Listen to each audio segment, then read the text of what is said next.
Welcome back everyone to part 2 of our classification code along. In part 2 we're going to create the model and then show you how to help prevent overfitting of the model. Let's head back to the notebook and continue where we left off last time. Okay, I'm going to begin by importing TensorFlow. Actually we'll say from TensorFlow TensorFlow.keras.models import sequential. Make sure you spell import right. Run that, and then we'll also say from TensorFlow.keras.layers import, and we'll first start off using dense layers, but we'll also add in dropout layers later on. Okay, so let's create a very simple model given what we know so far about creating models. So right now, in my training set, I have 426 rows, so not a whole lot of rows, and then 30 features. So what I will do is I will create a sequential model, and then I will add in a first layer of 30 neurons. You can say units equal to 30 if you want, and then the activation will just be a rectified linear unit. And then we will repeat that, except we'll go ahead and cut that in half. So the next layer will go down to 15, and we'll keep things simple so that we have one last output layer, and this is just going to be one neuron. However, the activation, and this is critical, will be sigmoid because this is a binary classification problem. So for a binary classification problem, we want that last activation to be sigmoid. Check out the theory lectures on this if you are a little fuzzy on why we're choosing that specific activation.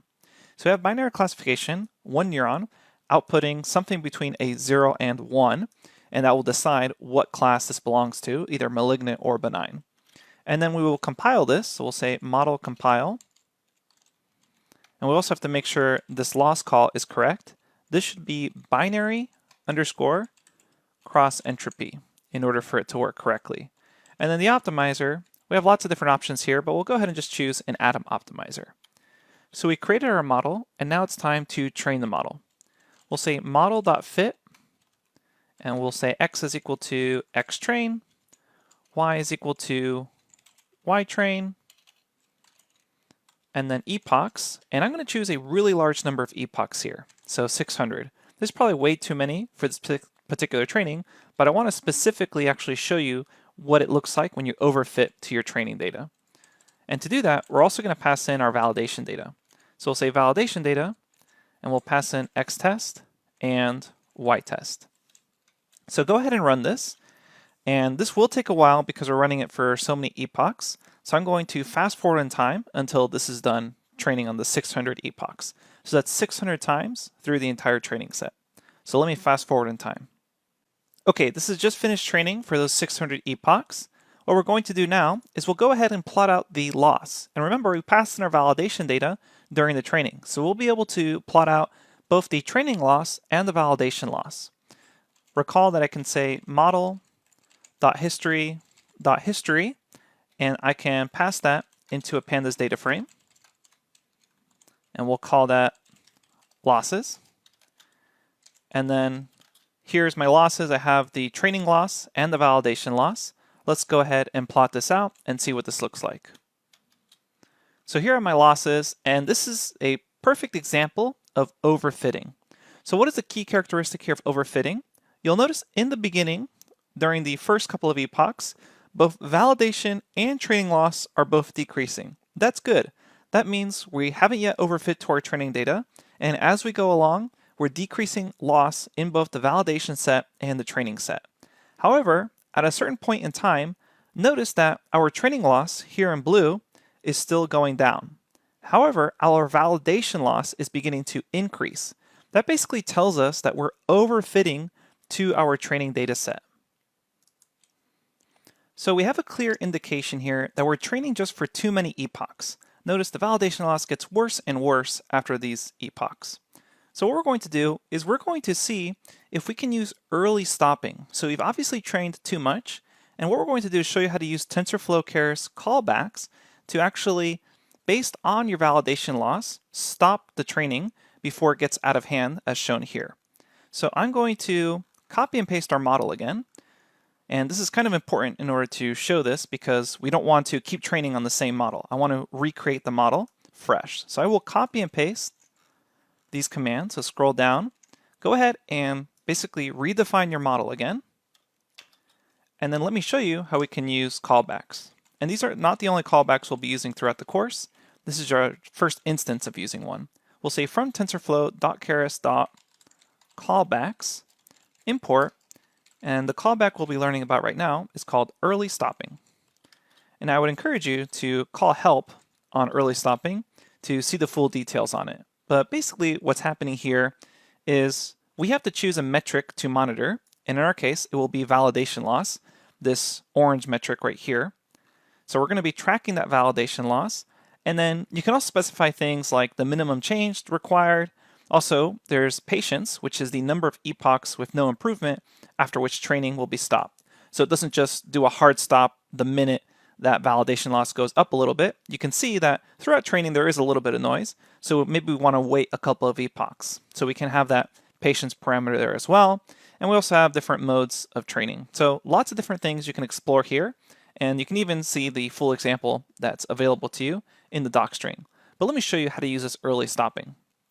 And the early stopping has basically two steps. One is to define the variable early stop is equal to early stopping. So we do that actual call. And in our case, we're going to be monitoring validation loss. And then the mode that we're actually looking for is min. So there's a couple of different modes here. We can go back up here and check them out. Recall that the mode is basically, what are you actually trying to do here? Are you trying to minimize the thing you're monitoring? Are you trying to maximize the thing you're monitoring, etc.? So you can imagine if our metric was accuracy, accuracy is something you want to maximize. If our metric is loss, essentially the reverse of accuracy, loss is something you want to minimize. So keep that in mind. And there's also this nice little auto string that basically the direction is automatically inferred from the name of the monitored quantity. So it'll infer it based off the string.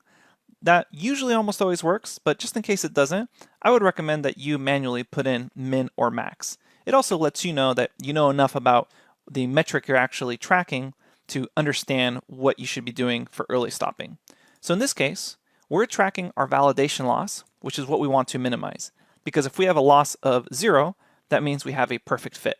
So we'll go ahead and say early stopping, monitor our validation loss, try to minimize it, and we'll also say verbose is equal to 1, basically just have a little report back, and then we'll set patience equal to 25.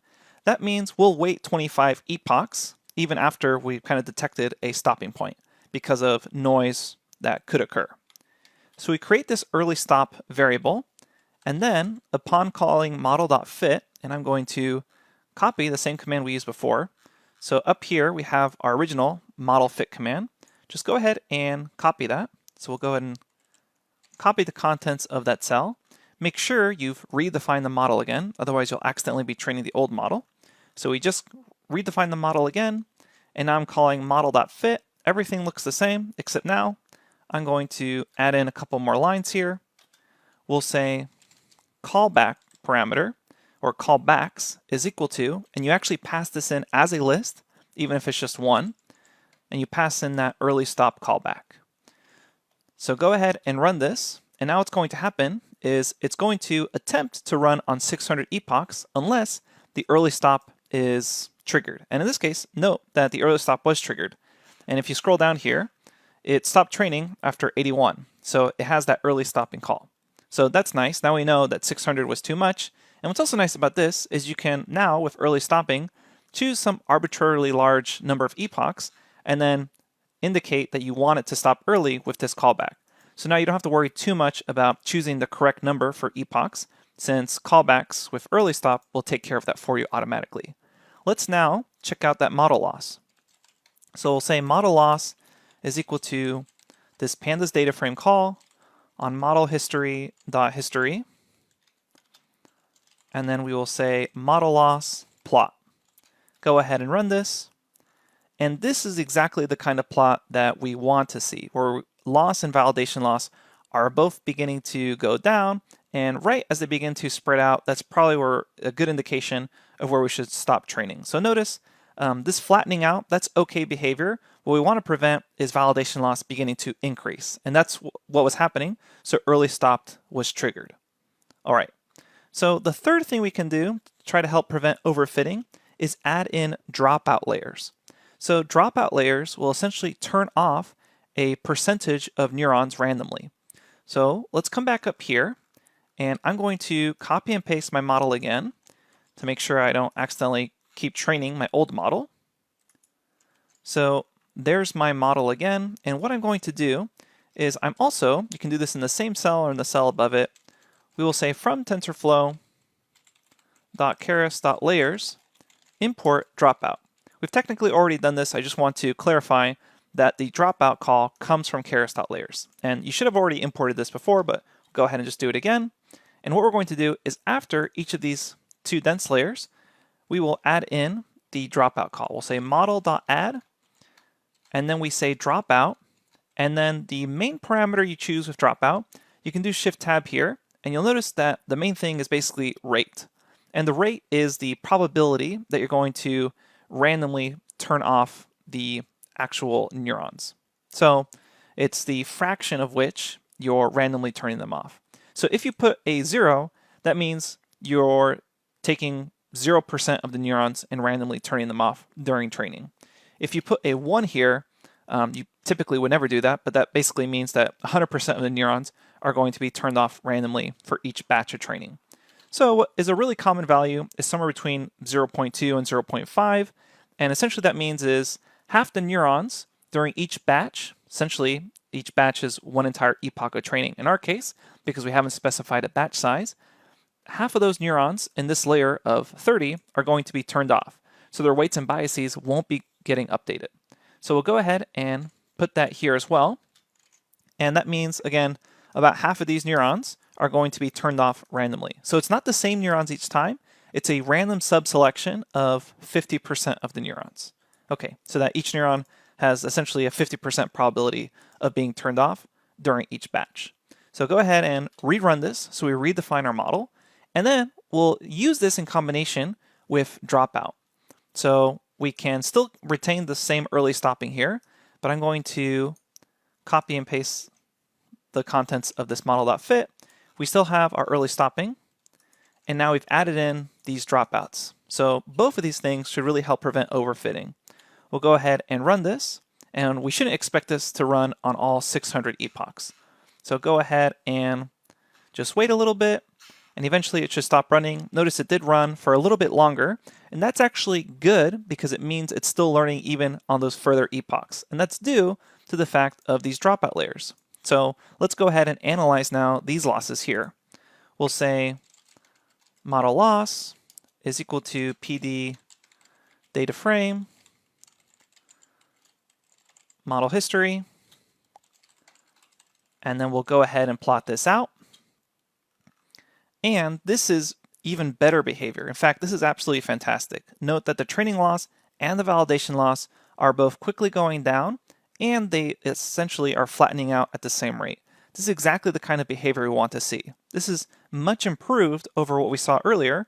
Recall our original plot here, where even at that set of epochs, we were already clearly overfitting. So note, adding in the early stopping and adding in those dropout layers has significantly increased performance. So let's do now a full evaluation on our classes. So recall that we're performing a classification task. So we're predicting essentially either a 0 or a 1. And the way this works with Keras is instead of saying model.predict, we actually now say model predict underscore classes.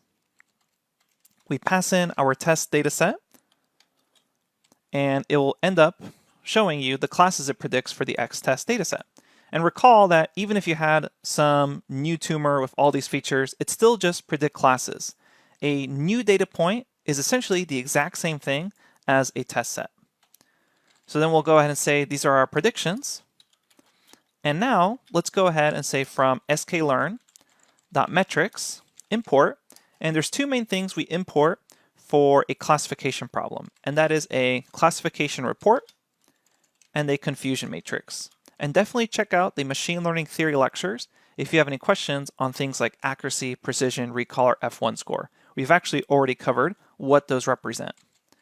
So we'll go ahead and print out our classification report, and this takes in y true. In that case, that's y test, and we directly compare it against predictions. So go ahead and run that, and we can see the results here.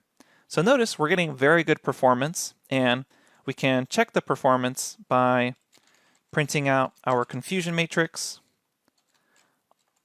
showing the comparison of y test versus our predictions. And that essentially shows that our network only misclassified 1 point in our test set. Yours may be slightly different. You may misclassify a few more specific sets, especially if you're using a different random split than us. But overall, you should have gotten better than 0.95 performance on precision and recall.